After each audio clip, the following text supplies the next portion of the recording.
The point is, kadang-kadang kita gunakan umpan yang salah. Sebab itulah kadang-kadang by right pengislaman di Malaysia ni boleh jejak lebih daripada 25,000 setiap tahun. Tetapi disebabkan pendekatan yang kami gunakan kadang-kadang tak gunakan umpan yang sesuai, sebab itulah dapat ikan yang sikit. Always remember, umpan tu sangat penting. Saya bagi contoh, macam saya lah.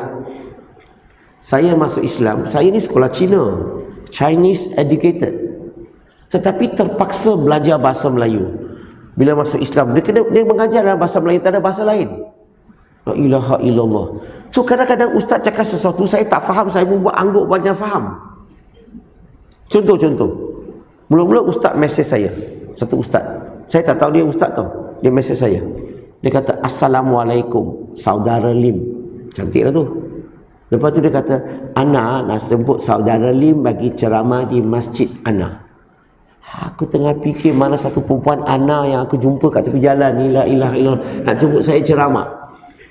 Tak, poin di sini, orang yang baru masuk Islam, dia faham tak bahasa Arab? Tak perlulah kita gunakan bahasa Arab kepada mereka. Ataupun gunakan bahasa Melayu yang terlalu, yang sangat, yang bunga-bunga. Tahu tak bunga-bunga? Macam contoh, saya dulu mula masuk Islam, pergi kelas, ada ajar sifat 20.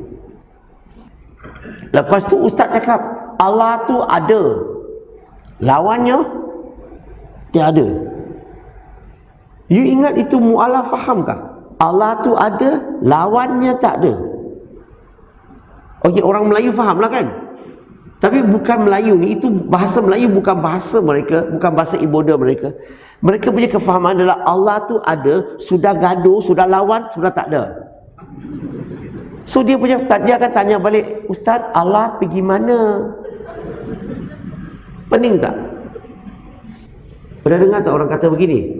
Dia tak kata Allah Subhanahu Wa Taala, dia kata Allah Taala, dia ringkaskan, betul? So orang mu'alaf dengar, tadi ustaz kata Allah tu Allah, sekarang Allah Taala. Cakap betul-betul Allah ke Taala, dia pun pening. So bahasa kat orang yang masuk Islam, mereka yang masuk Islam, biasanya apa sebab yang utama yang buat mereka masuk Islam di Malaysia? Cintalah. Itu sebab yang paling utama. Seperti pepatah Melayu katakan, bila cinta itu sudah melekat, tai kucing rasa coklat. So ini memang sebab yang utama masuk Islam. Tetapi pintu-pintu masuk Islam yang lain biasanya kita tutup aja. Sebenarnya orang yang masuk Islam ni ada banyak macam cara. Tetapi di Malaysia ni pintu yang tak tutup tu pintu kahwin lah.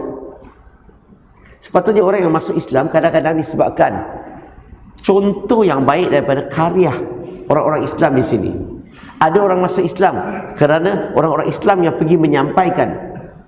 Ada yang masuk Islam sebab mereka banyak bagi kuliah, bagi ceramah, non-Muslim dapat dengar.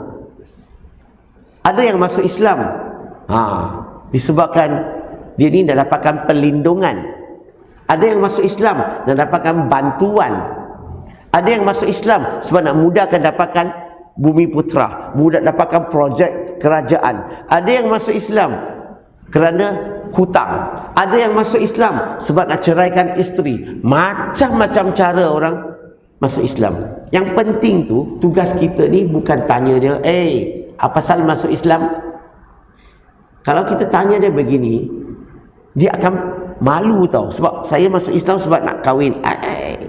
Nanti ramai orang tuduh orang yang masuk Islam kerana nak kahwin ni, dia kata tak jujur. Kamu tak jujur masuk Islam. Saya nak tanya, salah ke masuk Islam kerana nak kahwin? Salah ke? Hanya salah bila sudah masuk Islam tak mau pergi belajar. Salah. Tak mau amalkan Islam. Salah.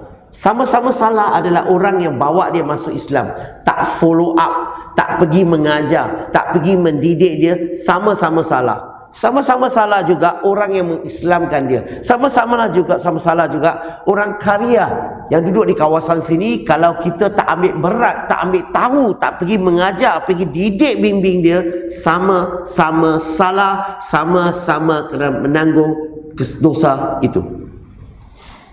Dan saya nak ingatkan muslimin muslimat di sini, menjaga mendidik mualaf ini satu amanah. Membimbing mualaf satu amanah. Dan satu kerja yang orang kata happy business. Tahu tak, bila mualaf datang jumpa kita, biasanya lah ada 60% tak ada masalah punya. Mereka masuk Islam, mereka profesional, mereka ada kejaya. Yang kita akan ada 20% yang masih belajar IPTA, IPTS. Teknik menguruskan mereka. Dan ada 20% pula, mereka ni mungkin dalam keadaan yang susah, kejaya tidak ada, ataupun ada masalah dan sebagainya. Berarti kita kena anggap semua ini adalah happy business. Bila datang kepada kita, itu adalah bisnes yang Allah beri kepada kita. Tapi ramai orang anggap itu sebagai masalah. Kacau betul. Datang asyik minta bantuan.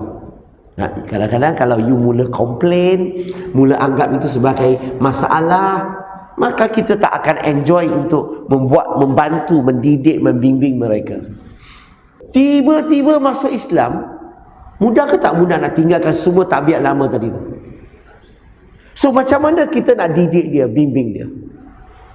Bagi saya terpaksa ringkaskan ya, kalau tidak hujah dia panjang. Bagi saya, kalau boleh, tak perlu bincang itu semua.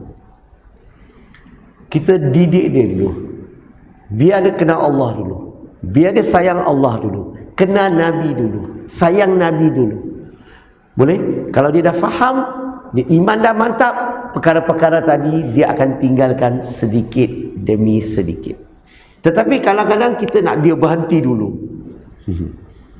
Allah Subhanahu Wa Taala turunkan wahyu kepada Nabi Muhammad SAW semula-mula di Mekah 13 tahun.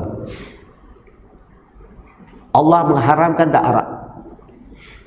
Tak. Para sahabat minum tak? Dan Islam pun minum. Bilakah Allah mengharamkan? Tak ramai orang tahu. Selepas 17 tahun, after 17 years, hari ini orang baru mau masuk Islam, haram. Itukah Islam aja? Mula dengan hukum hakam dulu. Islam bukan ajar mula dengan hukum hakam. Islam mula kenal Allah, kenal Nabi, sayang Allah, sayang Nabi. Maka perkara tabiat lama yang tak elok semua ni, automatically orang tu akan jauhi bila dia sayang Allah, dia kenal Allah, sayang Nabi, kenal Nabi. Tapi kita selalunya suka mula dengan hukum hakam. Itu bukan pendekatan yang bagus. Saya tak kata tak boleh gunakan hukum, hanya banyak perkara boleh kemudiankan. Seperti Allah lakukan, Allah kemudiankan arak tu, pengharaman. Tahu tak wanita, tahun ke berapa hijab diwajibkan untuk wanita kita tutup aurat? Kalau seorang muslimah masuk Islam, saya serahkan kepada muslimah kat belakang tu. Tahu tak apa dalam otak mereka? Perkara pertama, tak ada lain punya, balut. Betul ke tak betul? Tetapi Allah balutkan muslimah tahun ke-19, after 19 years. Selepas 19 tahun, kita baru masuk Islam, balut. Seolah-olah Islam, hukum rukun Islam pertama, balut. Betulkah? Rukun Islam pertama. Pak, poin di sini saya bukan memperkecil-kecilkan tutup aurat. Wajib tutup aurat, kita setuju. Tetapi tengoklah keadaan orang baru masuk Islam. Dan kalau you terus balut dia, dia keluar, masyarakat nampak dia pengislaman diketahui tak oleh keluarga dia, diketahui tak oleh kawan-kawan bukan Islam dia. Jadi masalah tak bagi dia? Boleh menggugat tak? Boleh menjadi masalah tak bagi dia masuk Islam sekarang? So kita kena ambil tahu, ambil berat. Jangan orang masuk Islam kita ambil gambar, kita share Facebook. Wah, nak tunjukkan orang semua, wah, sahabat hebat. Disebabkan kita nak orang kenal kita nak popularity, tapi kita membahayakan mu'alaf, that is not a good thing.